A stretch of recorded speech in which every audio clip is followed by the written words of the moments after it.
अभी राम जन्मभूमि का मामला चल रहा है। एक विदेशी आए, कहने लगे राम जन्मभूमि का क्या झगड़ा है। हमने कहा इस पर विवाद हो रहा है कि श्री राम कहां पैदा हुए थे, और जहां पैदा हुए थे वो स्थान उनके मंदिर के लिए प्रयुक्त किया जाए या न किया जाए। वो इंडोनेशिया से आए थे, वो मुसलमान है। कहने लगे हम तो समझते थे कि राम के लिए सारे भारत में आदर होगा, सम्मान होगा। हमने कहा ये आपने कैसे समझा। कहने लगे आप तो इंडोनेशिया आ चुके हैं, इंडोनेशिया में बहुत से लोगों ने इस्लाम स्वीकार कर लिया, मगर श्री राम को विस्मृत नहीं किया, श्री राम को भुलाया नहीं। Hi guys, welcome to my YouTube channel news views infotainment. अगर आपको हमारे वीडियोस पसंद आते हैं तो लाइक, शेयर, कमेंट और सब्सक्राइब जरूर करें, और हर नए वीडियो के नोटिफिकेशन के लिए बेल आइकन दबाना ना भूलें। Thank you. जितने लोग मैदान में लड़ रहे थे उससे ज्यादा लोग मैदान के बाहर खड़े होकर तमाशा देख रहे थे, लड़ाई का परिणाम सुनने की प्रतीक्षा कर रहे थे। देश के भाग्य का निर्णय होने जा रहा था, मगर उस निर्णय में सारा देश शामिल नहीं था। विदेश मंत्री के नाते मैं अफगानिस्तान गया था। आपको सुनकर ताज्जुब होगा। अफगानिस्तान के अपने मेजबानों से मैंने कहा मैं गजनी जाना चाहता हूं, गजनी।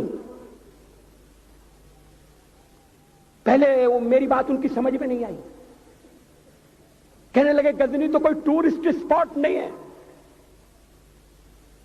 गजनी में कोई 5 स्टार होटल नहीं है, गजनी में आप जाकर क्या करेंगे, गजनी में आप जाकर क्या देखेंगे। मैं उन्हें पूरी बात नहीं बता सकता। मेरे हृदय में कहीं गजनी कांटे की तरह से चुभ रहा है। जब से मैंने गजनी से आए एक लुटेरे की कथा पढ़ी है, और किशोरावस्था में पढ़ी है, मैं देखना चाहता था वो गजनी कैसा है। आपको सुनकर ताज्जुब होगा, महमूद गजनी का अफगानिस्तान के इतिहास में कोई स्थान नहीं है।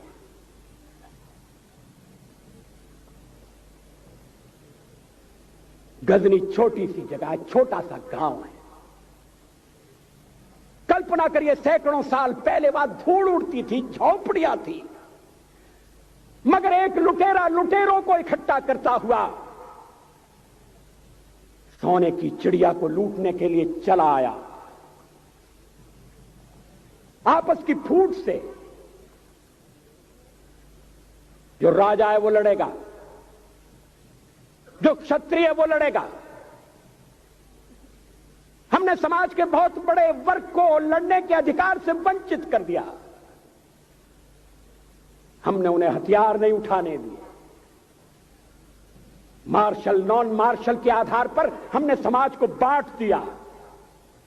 वो लुटेरा सोमनाथ के मंदिर तक चला गया। पुजारी देखते रहे। मंदिर की पूजा भक्तों को करना पड़ती है। मंदिर तो एक प्रेरणा का केंद्र है। मैं देशपांडे जी की तरह से नास्तिक नहीं हूं, मगर उनकी नास्तिकता में भी जो आस्तिकता है मैं उसका आदर करता हूं, उसका सम्मान करता हूं। वो जिस आत्मविश्वास से नास्तिक होने की बात कहते हैं, तो मैं उनसे कहना चाहता हूं वो सचमुच में नास्तिक नहीं है। जिसकी आस्तिकता है, जिसका विश्वास है, वो नास्तिक कैसे हो सकता है। विश्वास किसमें है ये बड़ी बात नहीं है, विश्वास है या नहीं। हमने समाज के बहुत से बड़े वर्ग को विश्वासहीन बना दिया।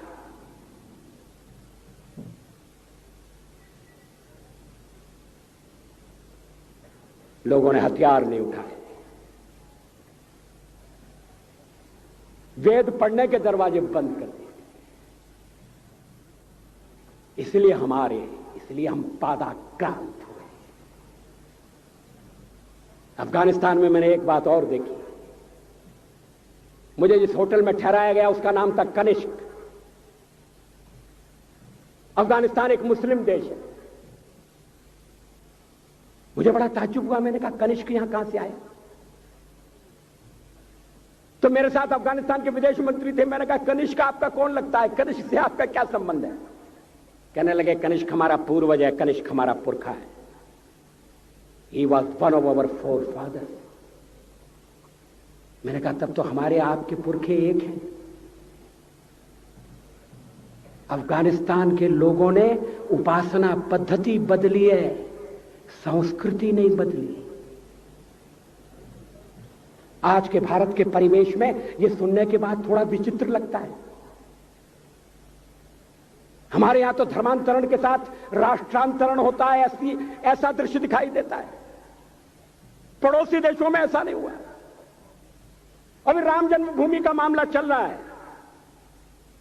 एक विदेशी आए, कहने लगे ये राम जन्मभूमि का क्या झगड़ा है?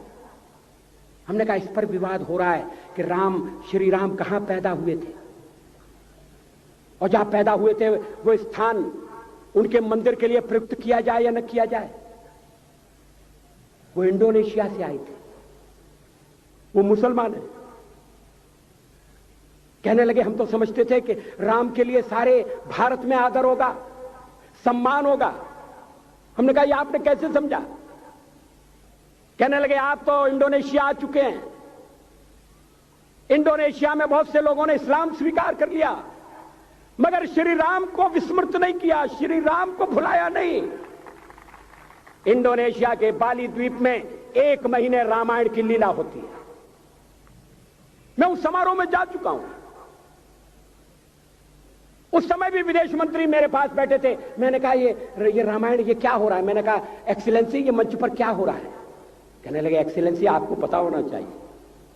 हमने कहा मुझे तो पता है मगर मैं जानना चाहता हूं। कहने लगे ये रामायण है, ये राम है, ये लक्ष्मण है, ये सीता है। हमने कहा इनसे आपका क्या संबंध है? आप तो मुसलमान हैं। कहने लगे हमारा संबंध बहुत पुराना है, हमारा तब का संबंध है जब हम मुसलमान नहीं हुए थे। थाईलैंड की राजधानी अयोध्या कही जाती है। थाईलैंड के राजा को आज भी राम कहा जाता है। सावरकर जी ने हिंदू राष्ट्र की बात की, हिम्मत के साथ। बुनियादी तौर पर भारत हिंदू राष्ट्र है।